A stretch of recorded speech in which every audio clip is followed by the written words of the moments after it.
If you say that, then I say this. There is something that takes away our freedom too, the lack of our money. So we are the prisoners as well, huh? All of us. Huh? No money, no freedom. This is the truth. It makes me mad, and it makes me sad. What can we do?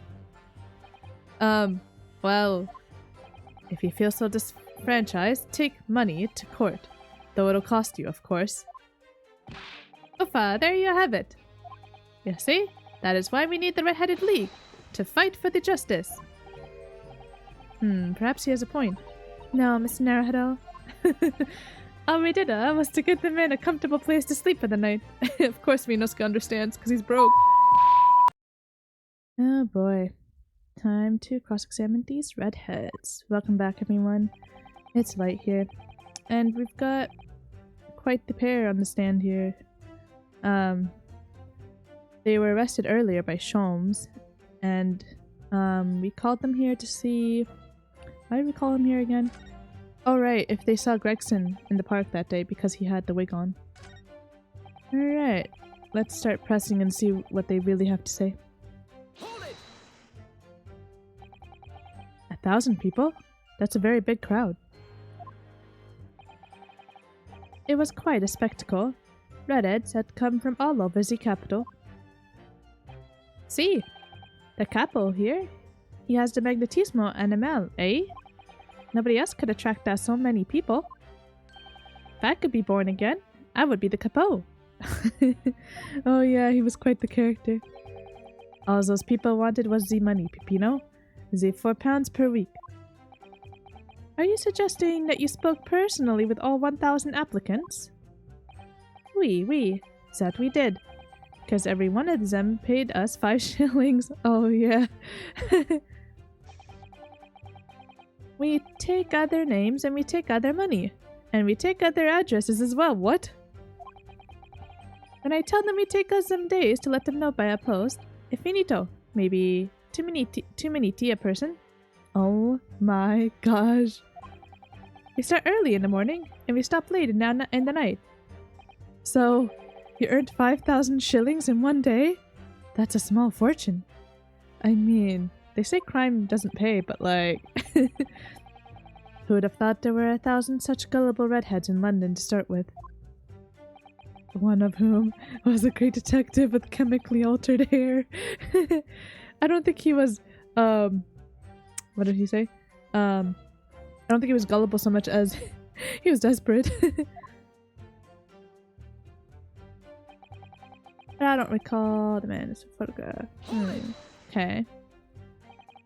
He doesn't look at all familiar? No, I don't think so, and this is a way guy. He was trying to trick us. I do not like the people who are trying to trick the other people. Isn't that your whole business, though? Says the con artist.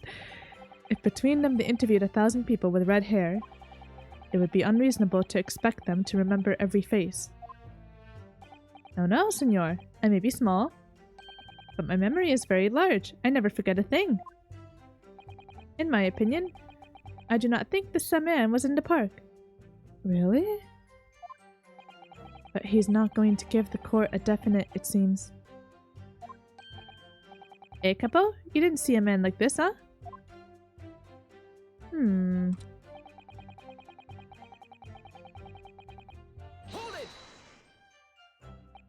But according to what you've said, you spoke with 1,000 or more people that day.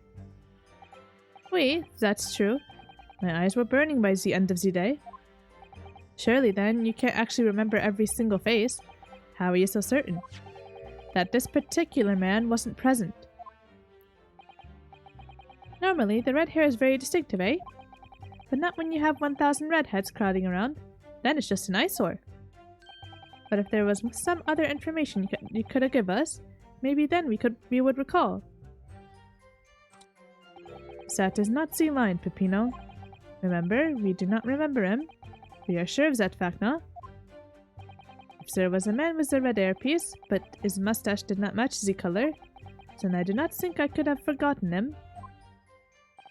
Cosma said these two had only been shown that photograph and they'd been told nothing else at all. But what if I fed them just one other detail about the victim? For example...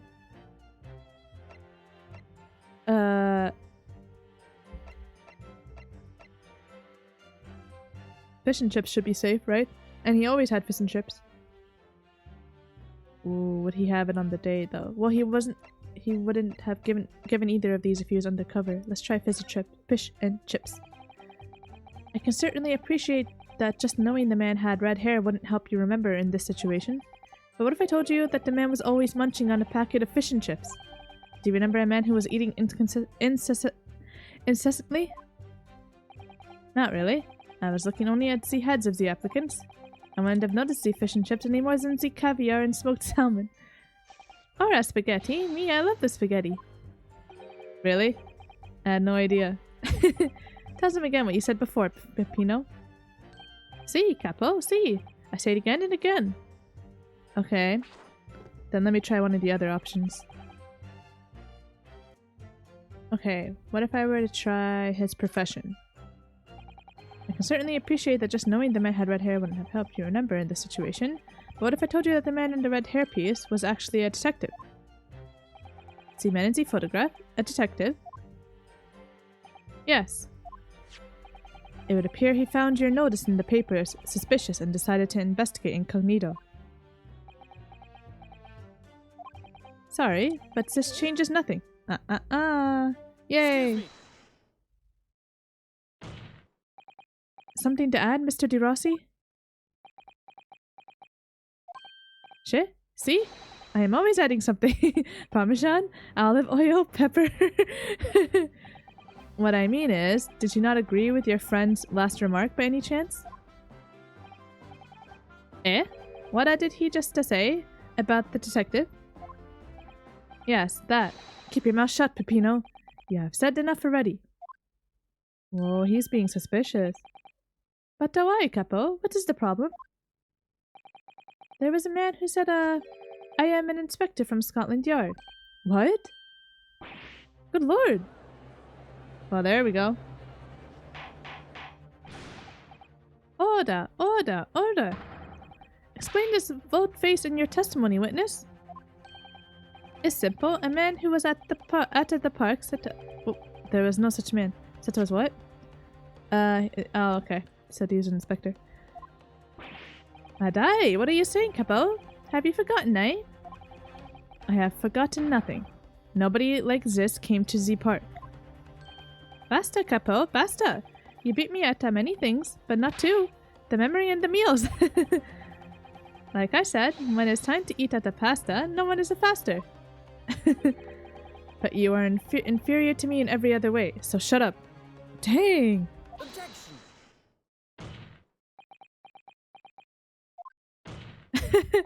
No!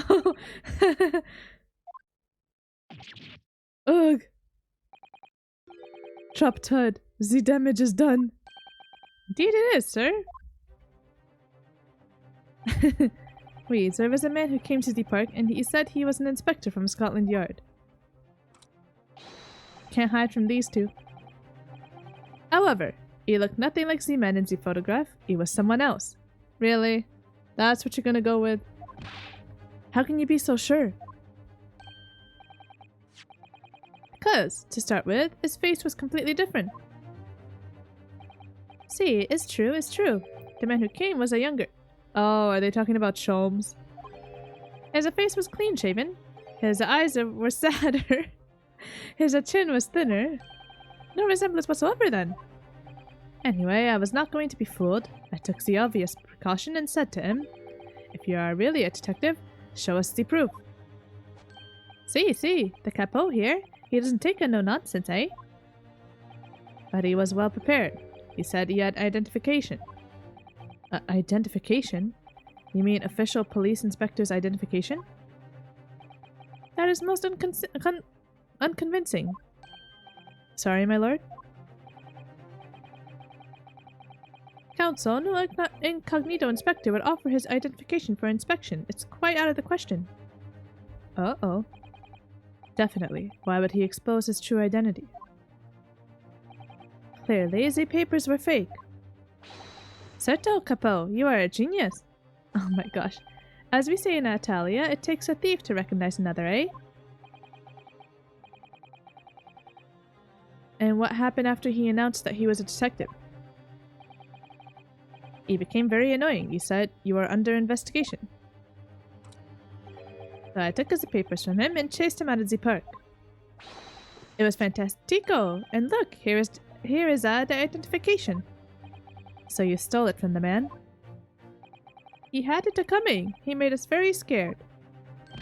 But he was not who he said he was. Oh? Indeed, the person described does not appear to have behaved as a true inspector would. However, I believe it would be prudent for these identification papers to be entered into evidence. But I like them. You can't have them. They're not meant for you. Alright. Can we investigate them? Let me just see. How do we open this? Here. Well, I suppose we should see what this inspector's identification looks like inside. Let's see, who does it belong to? Yes, it definitely looks fake, doesn't it? Out of interest, what name is given? Probably just something plucked out of the air. It's Tobias Gregson. Did whoever kill him take his identification? Wait, what? This Scotland Yard insignia looks genuine to me. But how? And the department and identification number details are all correct as well. Since when have you known those? Because she's Zato, that's how. Do you mean to say... I know it seems incredible, but yes. I think this is a genuine identification book issued by Scotland Yard. But that's unbelievable. This is the real thing after all? Oh my gosh. How dare you take his identification? How rude. Alright. Now, let us return to the witness's testimony. Alora, this victim has had nothing to do with us.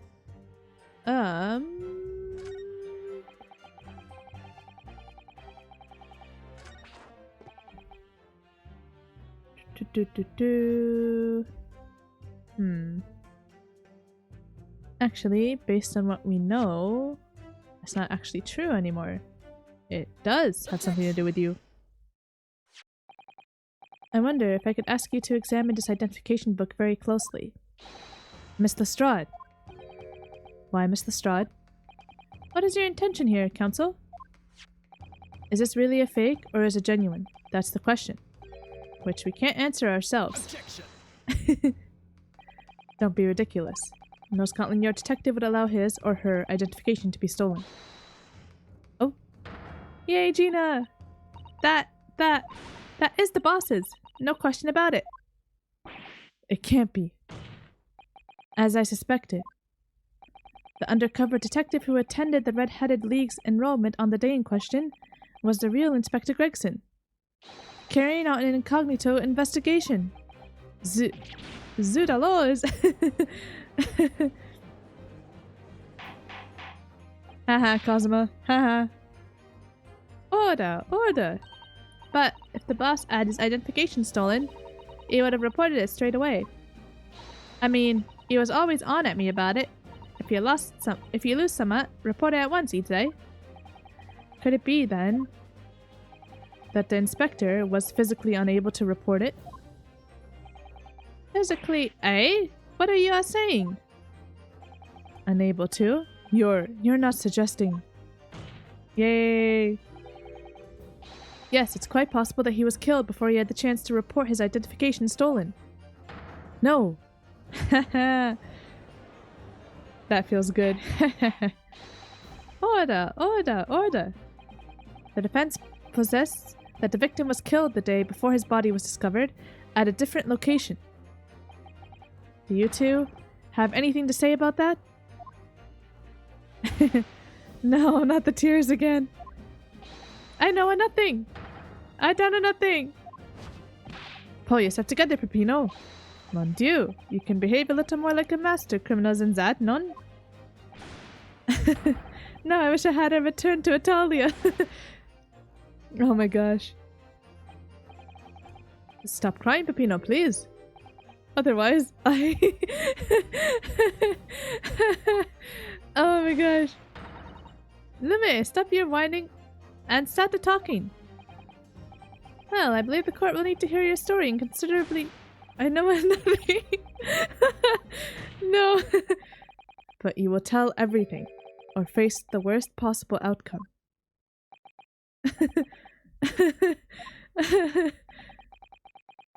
You will dry your eyes and testify again. About these identification papers, and the precise circumstances under which you came by them. Oh my gosh. We get it. Wah. For crying out loud. Oh, Ryunosuke. They're gonna testify while crying. I mean, good on them, I guess. The truth is, we took him prisoner and kept him for the night at our secret hideout. Even though I didn't think he was a real detective, I was too scared to let him go that day, just in case. We took the man's identification from him and shut at him in the room next to ours. There might have been a little tussle, but we did him no harm, and the next morning we let him go. He spent the night in a nice room. It was nothing like prison, really. Oh boy. This is outrageous. You imprisoned the man? But no, no. It was not like a prison. He was very comfortable and calm and happy. Aikapo? Oh jeez. It was never part of my plan. I swear it. Uffa, so you think it was my fault, eh? Just because I got the date of the ferry wrong? By one little day. I do not think it was your fault, Peppino. I know it. No. Per favor, capo. It is not fair. You shall have plenty of time for squabbling back to prison, gentlemen. Oof! I don't believe this. How could he have been a real detective? Counsel for the defense, proceed with the cross-examination. So on the day before the incident, Gregson spent the night confined in this pair's hideout. Oh. But what does this mean? Did they really kill him? I don't know. Hold it! Do you realize what you're saying? You have to believe me. I never intended for that to happen. And I'm sure the detective did not intend it either. Do you think? But there was nothing else I could do. See, nothing else. This was the first crime for the capo. He was at the end of his wits. I have told you before, Peppino, that is not the way to describe a criminal mastermind. What about this hideout of yours? An old empty house behind the park on Lime Street. We rented the place for 2 days. It was an inspired idea by the capo here. An impulsive idea, I would say. No, not impulsive, inspired. Eh, capo? What am I supposed to say to that, huh, Peppino? And it was in the house described that you confined Inspector Gregson, was it? But you have to remember, I was under the impression that he was a pretender, not a real inspector. That doesn't quite add up though. If you didn't think the man was a real inspector, there would have been no reason to take him prisoner, would there? No, and you are right, but we couldn't be completely certain. Hold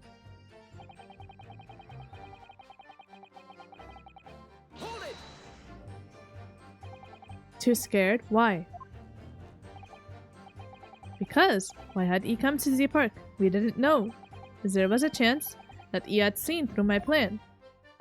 And if that was the case, he would go straight to the police station to blow a whistle on us. Even if he was just feigning to be an inspector, he was up to no good, huh? Without a doubt, I think most people would agree that it's you two who were up to no good. Yep.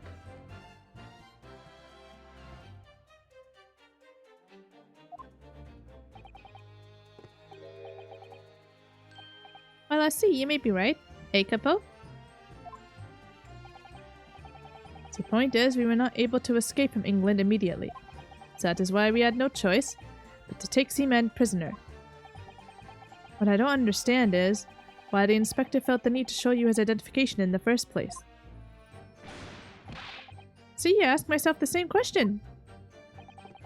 We were writing down the names and addresses of all the people who we took 5 shillings from that day. I have forgotten what name he said, but the address, it startled me. See, address, Scotland Yard, Homicide Division, he said. What? He probably didn't like your face, Peppino. Anyway, I was not rude. I just politely asked him why he had said it. And that's when he started to say he was an inspector. Not long afterwards, he took out his identification. What was Inspector Gregson playing at? Yeah, that is weird. Tell the court what happened next. You took him back to your hideout, you say? See, we did a.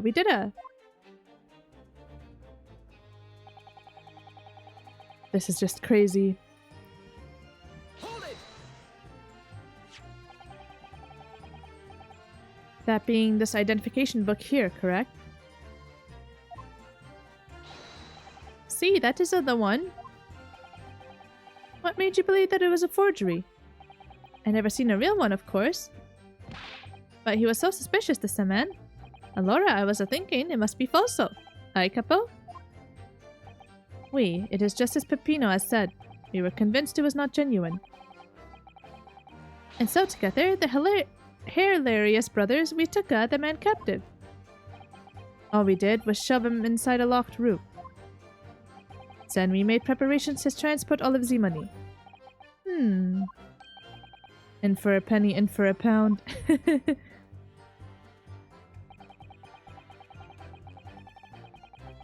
Hold it! What do you mean by a little tussle exactly? Buff, it was nothing. Just a minor incident. False inspector, he was a real piece of the work, eh, Capo? What happened?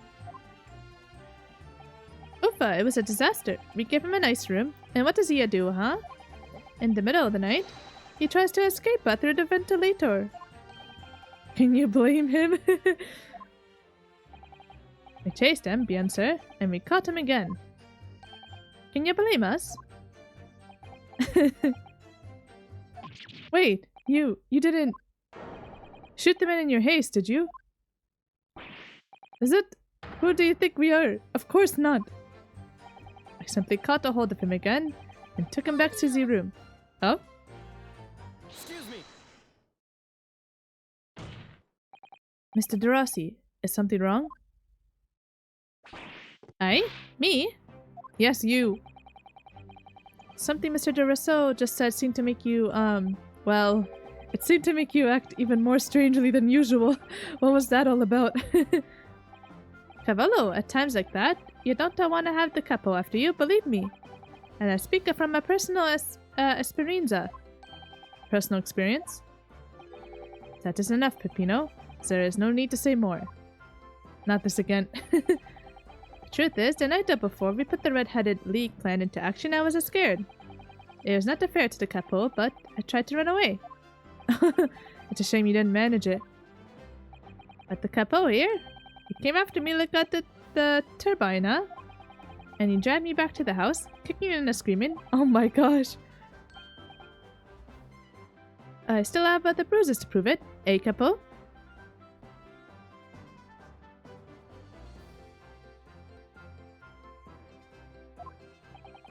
Bruises, you say?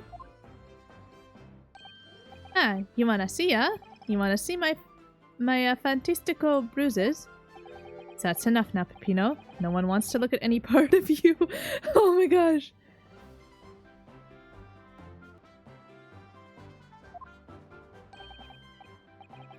What did I do, huh? I assure you or I don't. I assure you or I don't.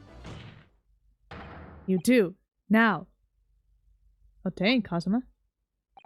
Allora, if everybody wants to see it, then I do it. Oh my gosh, the same as gossip. Echo, you see? It's still very visible, eh?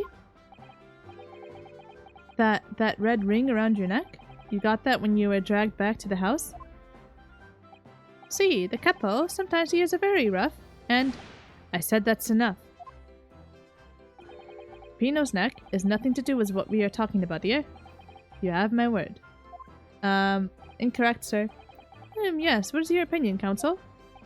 About this red ring around Mr. DeRossi's neck? I wonder, does it matter? Yes. Mr. DeRossi, I'm going to have to ask you to amend your testimony with details about that mark on your neck. Hi, Capo. You see? Everyone is interested in what I say, huh? Ugh. How they've lasted this long as partners is beyond me.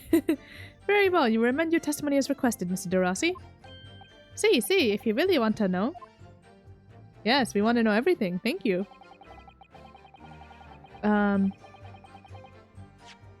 Problem is, what do we present to that? I don't think... Is Gregson hurt in this thing?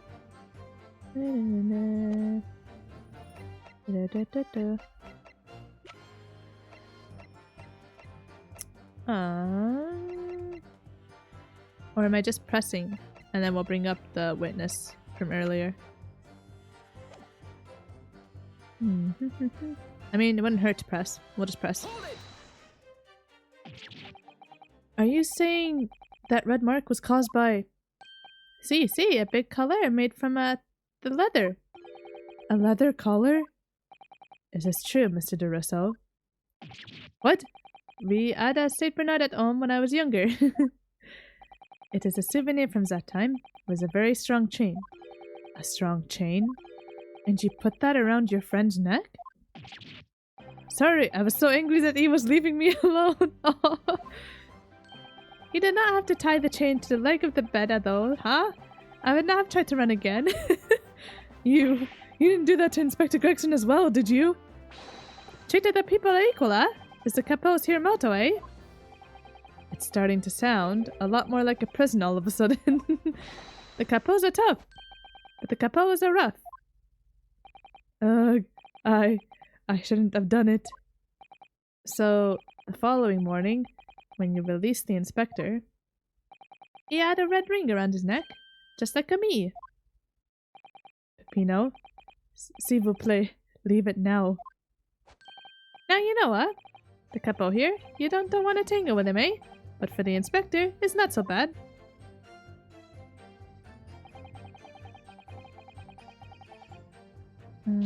Okay. You took away the man's freedom. However comfortable you make it sound, you were still holding him prisoner. If you say it that, then I say it this. There is something that takes away our freedom too. The lack of our money. So we are the prisoners as well, huh? All of us. Huh? No money, no freedom. This is the truth. It makes me mad. And it makes me sad. What can we do? Well... If you feel so disfranchised, take money to court. Though it'll cost you, of course. Uffa, there you have it. You see? That is why we need the Red-Headed League. To fight for the justice. Perhaps he has a point. No, Mr. Naruto. All we did was to get the man a comfortable place to sleep for the night. Of course Minosuke understands, because he's broke. And you say it was a prison, huh? Perhaps he has a point again. No, I can't, Mr. Naruto. You should have heard him snoring. Madai, if anyone was disturbed, it was us. Not much to go on, really. Their testimony does make me wonder, you know. About this pocket watch belonging to the inspector, I mean. Yes, the one he treasured so much, apparently. If he was confined but not restrained, as the witnesses are implying, he would still have been able to wind his watch. That's very true, yes. So did Inspector Gregson actually die while he was being held captive by these redheads? In which case, is it possible that these two young men are responsible for Inspector Gregson's... To be honest, I find that hard to believe. Yeah, me too. Perhaps we should try to find out exactly what happened. Very wise, Mr. Naruto, yes. Okay.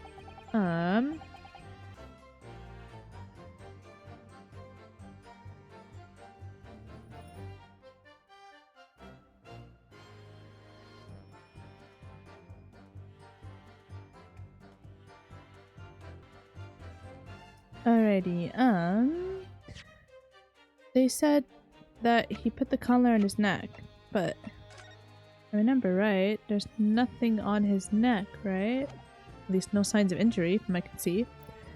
Okay. Objection. So, the day before his body was discovered, Inspector Gregson was taken prisoner while working incognito. No, it was not like that. It was hardly a prison. It was an invitation to stay. It was only... Bro. However you describe it, there's one glaring inconsistency that remains.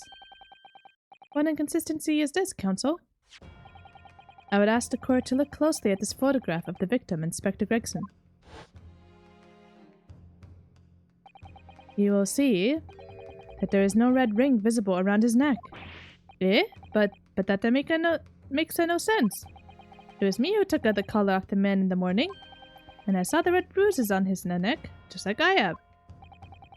Given that the mark is still clearly visible on this witness's neck, we'd expect to see bruising on the victim, who was put in the collar more recently than Mr. DeRossi.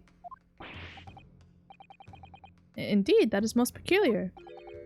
But what we tell you, huh? We say this from at the beginning, many times. Oui, Peppino is right. The man is the photograph. He is somewhat different to the man we outcaptured that night.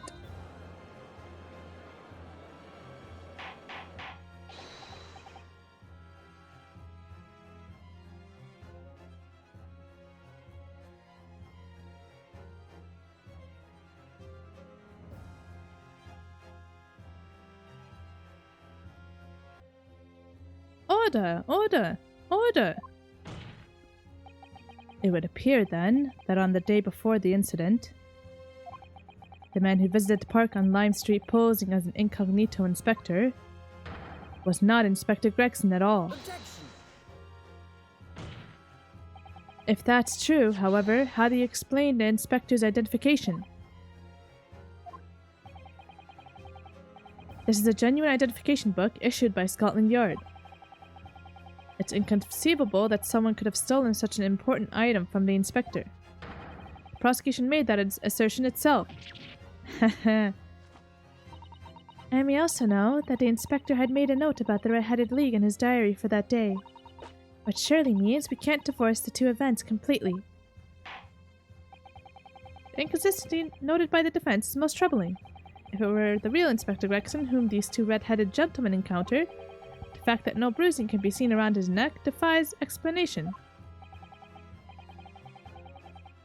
But equally, if they actually encountered an imposter, how did that person come to be in possession of the real inspector's identification? Does the defense have some plausible explanation, Counsel? The whole thing defies explanation. It is for precisely these occasions that we keep meticulous notes in the court record, Miss Naruhodo. Because those are the facts, and the facts cannot lie. No, the facts can't lie. Even when they point to something so incredible, it's almost unbelievable. Well, my lord, the true identity of the person who turned up in the park for the Red-Headed League's enrollment is revealed by information in the court record, I believe. Good gracious! Very tantalizing, Mr. Naruhodo. Oh, shut up, you. So why don't you help us all to see whatever truth it is that you've apparently seen?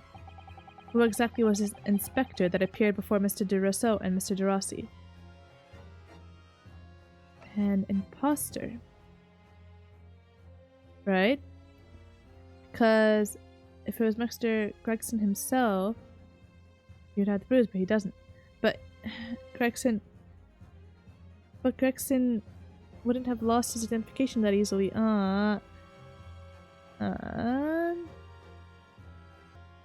Alright. I'm gonna go with an imposter.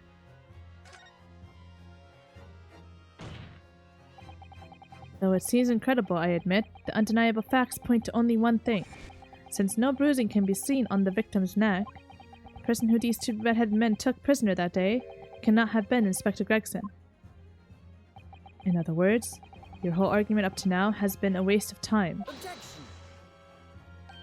On the contrary, I haven't finished. What? There's no bruising on the victim's neck, so the question immediately posed next is, who exactly was this man in the park on Lime Street found to be carrying Inspector Gregson's identification? See, that's right. We tell the same story every time.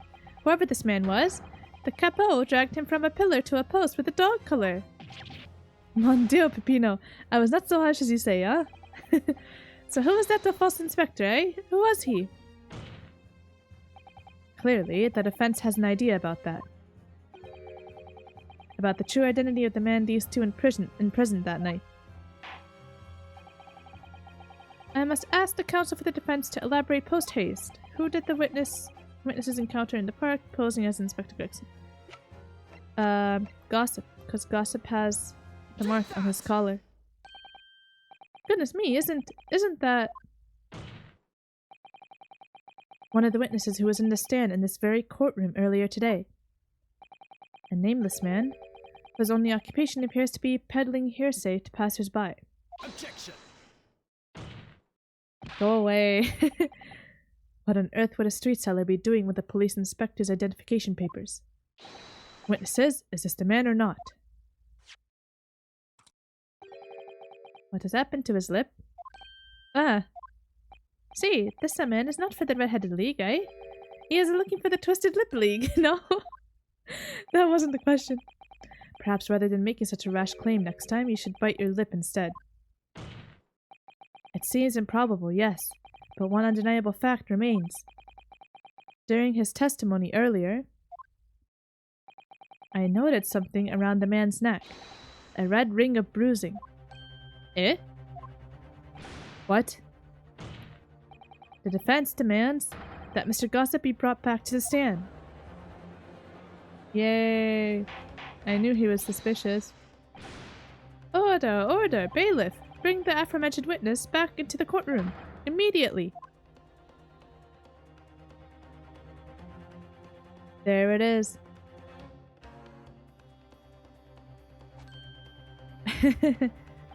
Well, I never. An undeniable ring of bruising indeed. And identical to that of the witness beside him. Now what's going on here, eh? I've always had this, me. It's a birthmark, isn't it? How is that a birthmark, dude? A birthmark, you say? I assume the reason you've been recalled to the stand has been explained to you. Aye, somewhat about an inspector again. But I'm telling you, you've got it all wrong as usual. You're denying all knowledge of it. Well, of course I am. Are you trying to kill me with all this nonsense, eh? Well, at least you'll have more stories to peddle back on Fresno Street, won't you?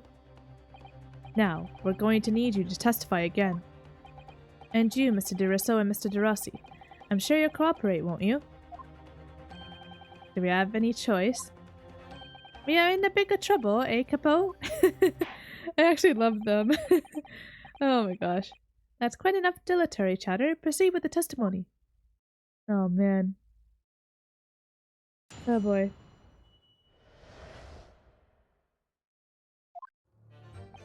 The man who claimed to be an inspector that day was definitely not this man. Is right, see? You think we would forget these grand lips, eh?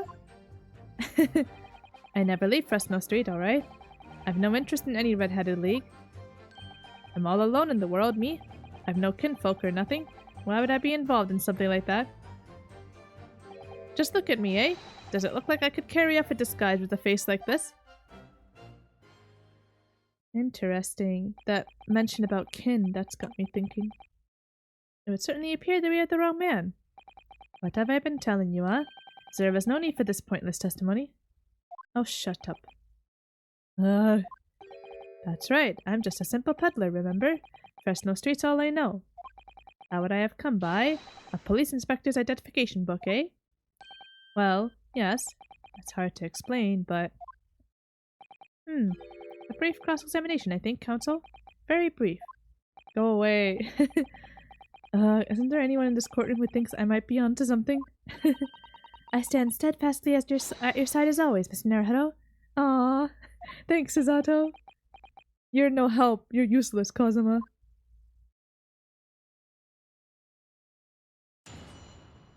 Dang it, Kazuma. We'll show you. Hold it! So you say, but how can you be quite so certain? There is no need to hurt your hands on the desk, monsieur. Surely the reason is obvious, none? Because I have never before seen lips like this. Nevertheless, there is a clear red mark around Mr. Gossip's neck. And it looks very much like that left behind in the neck of your colleague by your prized collar. Mon Dieu, with your words, it is like you try to wring my neck. It does look very much like on my neck though, eh? No, this is a birthmark, lad. The biggest lips in London and a neck to die for, aye. They broke the mold when they made me. For the first time in my life. I feel lucky to have been born with red hair. No! And I thought being Japanese made you stand out in London. So you maintain that you've never seen this man before? Oui, c'est ça. I swear to it by the flames of my hair. So fierce pride has outgrown the frustration with your hair now, has it?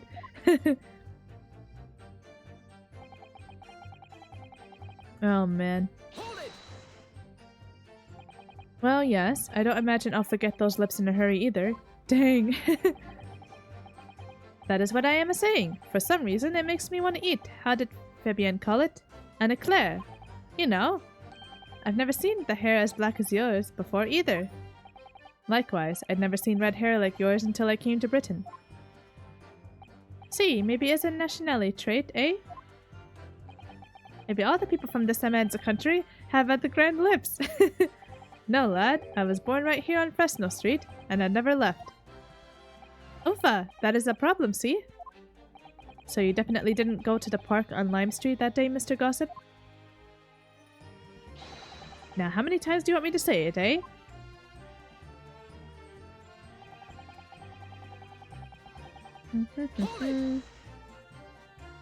So, you'd heard of the Red-Headed League, had you?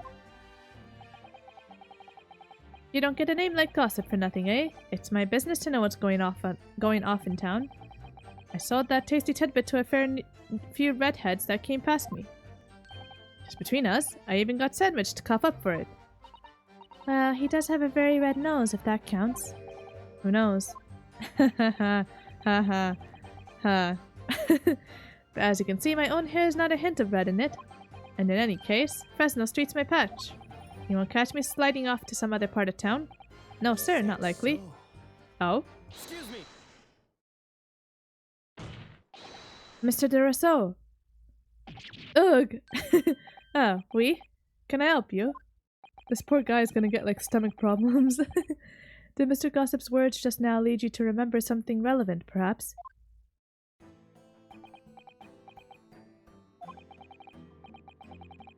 It was the other day when I was looking for a place near the park. A small house or something. To be the headquarters of your Red-Headed League, yes? I visited an ousting agent on Lime Street, and there I saw him. This man was paying money to the agent. What? Mr. Gossip with a housing agent? Oui, he had some kind of contract in his hand, and they were clearly discussing terms. But no. You're mistaken, chum. I've never left Fresno Street, me, like I said before. Dude. You're so obvious. You've mistaken me for someone else. Someone with the same face. No, the capo is right. I remember it too. It was a paying the man with the banknotes. With notes? Like I said, that wasn't me. I was curious why this man with the dirty clothes had so much money. So I looked at the name of the papers. And what name was written? Mr. Gossip? Is he the missing husband? No, this man, he lies. He tells you that he has no name. But in fact, his name is Hubona. Is better than Mr. Gossip, I think, see? No! We found him. Mr. Hubone. I'm a peddler of tidbits of information, like I said, on Fresno Street, and that's that. I don't much like folk talking about my personal life. Indeed. And it is not the intention of the court to invade the privacy of witnesses. Very well, I shall respect your wishes, sir. The aforementioned name shall be redacted from all court records of this trial, assuming no objections. Objection! Nuh-uh-uh. I'm sorry, my lord, but the defense does object. Because the name just mentioned has a very deep significance to this case. Good gracious, do you similarly object, Prosecutor Asagi? As it happens, my lord, that particular name has already been mentioned during today's proceedings. Well, I never. In what capacity? Hugh Boone, the name of the leaseholder of the room. Let me put this very simply. The victim's body was discovered in your rented room.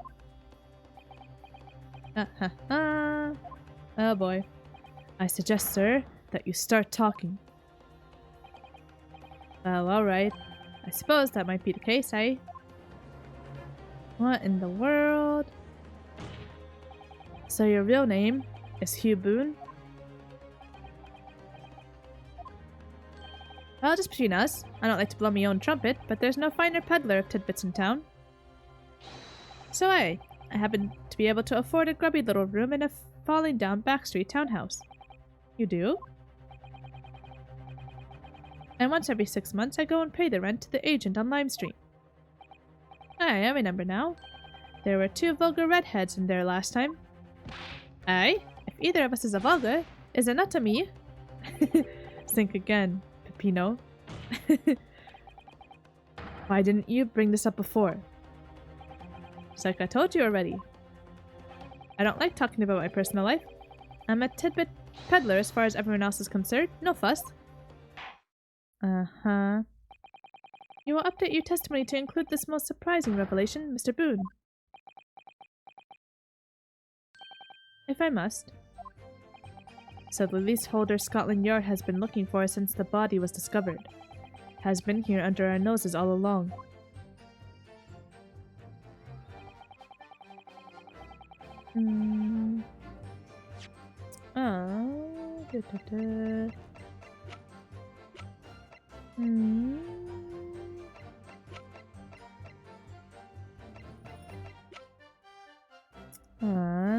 What difference does it make? What difference does it make, indeed?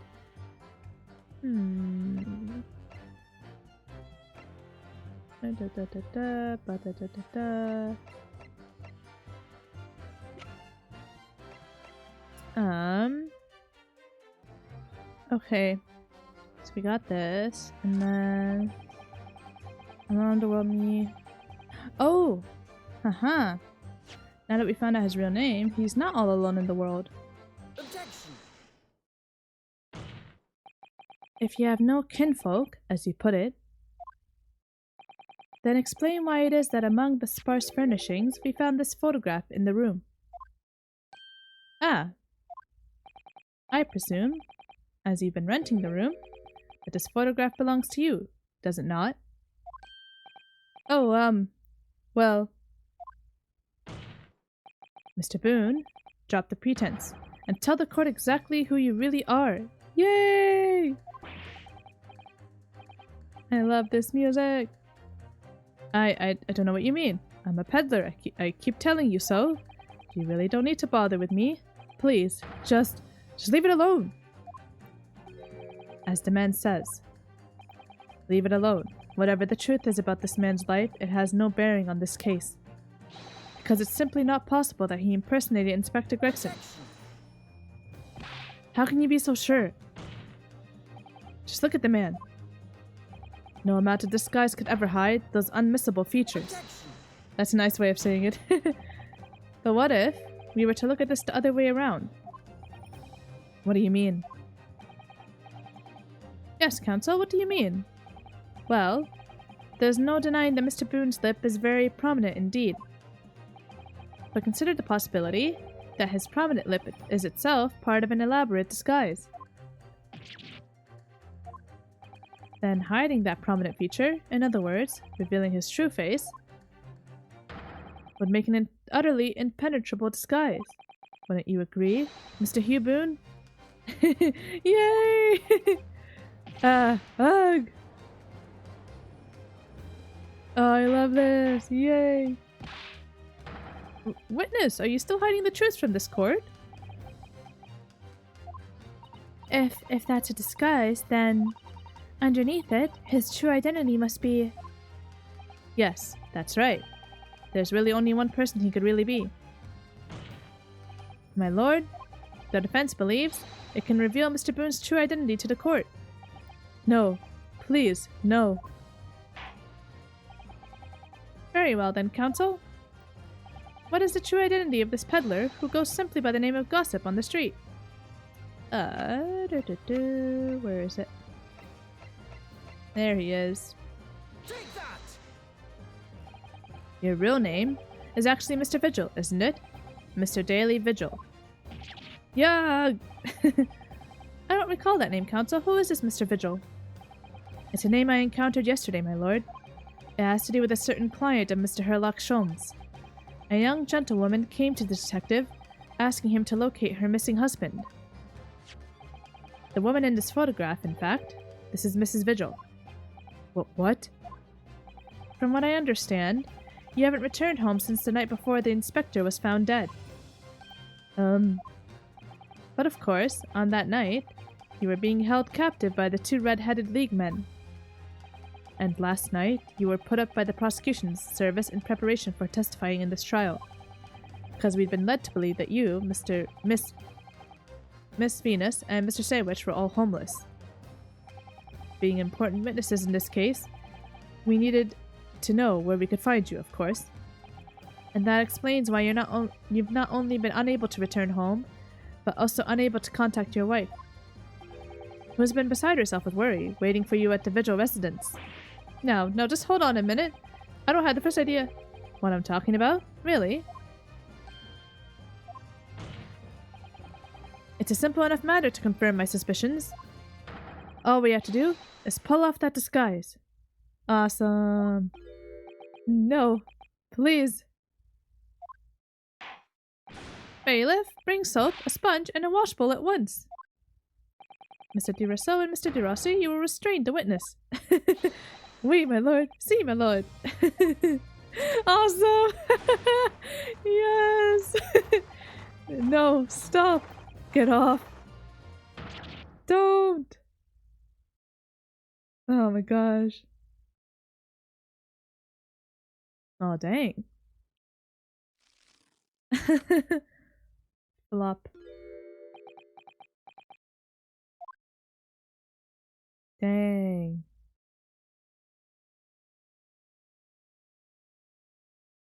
Well, we are now seeing your true features, I presume. Dang. Where do you get the clothes from? Lift your head, sir, so the court can see your face. This poor guy, he looks so depressed. It would appear that the defense counsel's assertion was entirely correct. This has all been a very elaborate deception. So, witnesses, tell the court, have you seen this man before? I don't believe it, but... See, there is no question. This is the inspector we saw in the park. Extraordinary. What does this mean, though? On the day of the Red-Headed League enrollment, the man claiming to be Inspector Gregson who appeared before Mr. de Rousseau and Mr. de Rossi in the park was you disguised as the inspector, or rather, was you posing as the inspector in no disguise at all.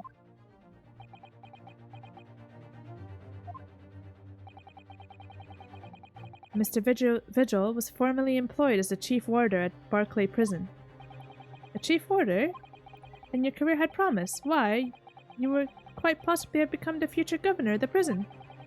What on earth have you been doing peddling tittle-tattle on Fresno Street? Well, it's been 10 years since Mr. Vigil worked at the prison. 10 years? Oh, just what Cosmo needed to hear. 10 years. I'm really dreadfully sorry about all of this. Yes, it's true. I am Daily Vigil. And you were the chief warder at Barclay Prison 10 years ago? Oh. Oh no. So where did Mr. Hugh Boone come from? Boone is the other me. It's a name I invented. Well, evidently, there's a great deal under the surface here. I'll explain everything. I'll tell you just how wretched my life has become. No, boy. As you say, it was 10 years ago now that my employment at Barclay's chief warder came to an end.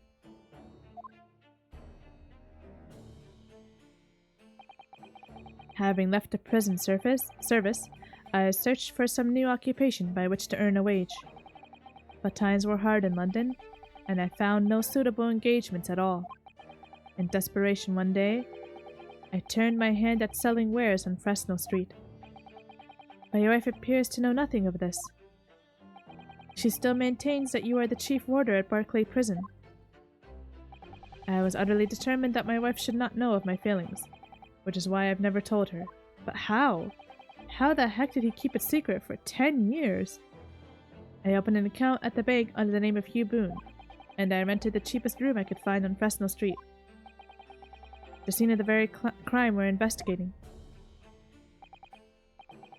Yes, that's right. A place for which I could emerge every morning at 8 as a squalid peddler, and transform myself back every evening at 5 into a well-dressed man about town before returning home. That quickly became my daily routine. I was puzzled by the lack of furniture in the room, but that explains it. But why on earth didn't you just tell us this in the first place? I have a wife, sir, and 2 sons. He has 2 sons? And without wishing to sound self-conceited, they regard me with some pride. I couldn't bring myself to disappoint them. Oh my gosh. So instead you decided to conceal your occupation from them? Yes. I've made such a terrible mess of everything. Still, one thing doesn't add up. No matter how many tidbits of information you could sell to passing gentlemen, even at 6p apiece, you couldn't hope to match the salary you must have commanded as chief warder at the prison. Very true. To have kept your family in comfort, despite 10 years of somewhat misbegotten employment.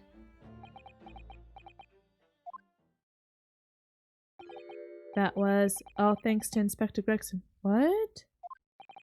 What? Inspector Gregson? What on earth? It was some years after I'd invented Boone and begun my other life as a street seller. He, the inspector, that is, recognized me one day. Do you mean to say the victim was an acquaintance of yours? I knew him from my time working at the prison.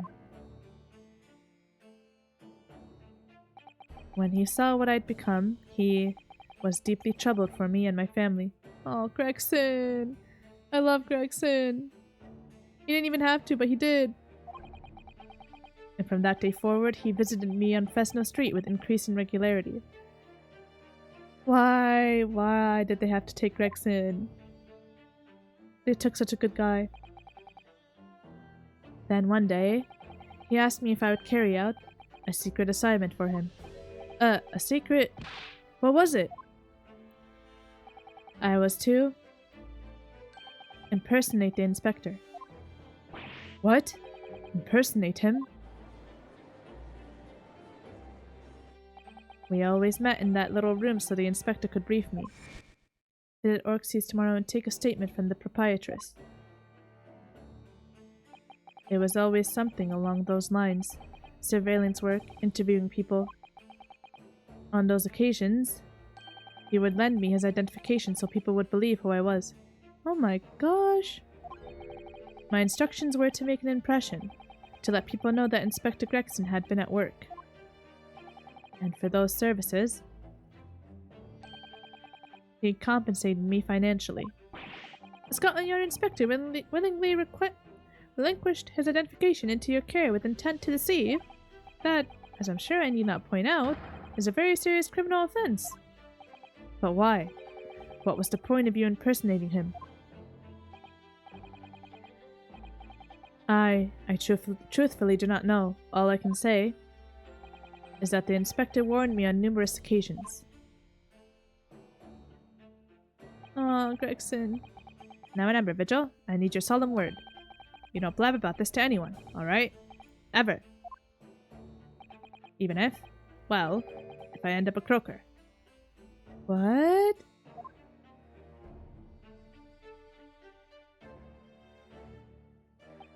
In time, he started to bring papers with him to the room as well. It became something of a second office for him.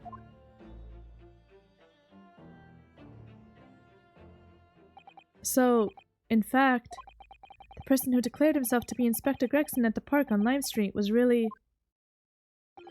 Yes, it was me, acting on the inspector's orders. As usual, I removed my boon disguise, and then went as instructed to the park, armed with the inspector's identification book. It never occurred to me that the bruise on my neck might give me away.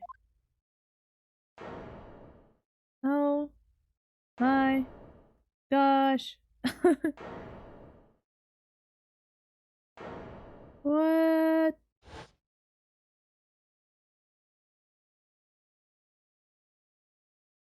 So, like, where does that leave us? Well, it would seem this confession completely destroys the defense's case. Oh, you would say that, wouldn't you? Huh? I'll deal with you next time. Alright, guys, I think that's a good place to call it for this one. Oh my gosh. So then who's the culprit? Who the heck killed Gregson? I have no idea.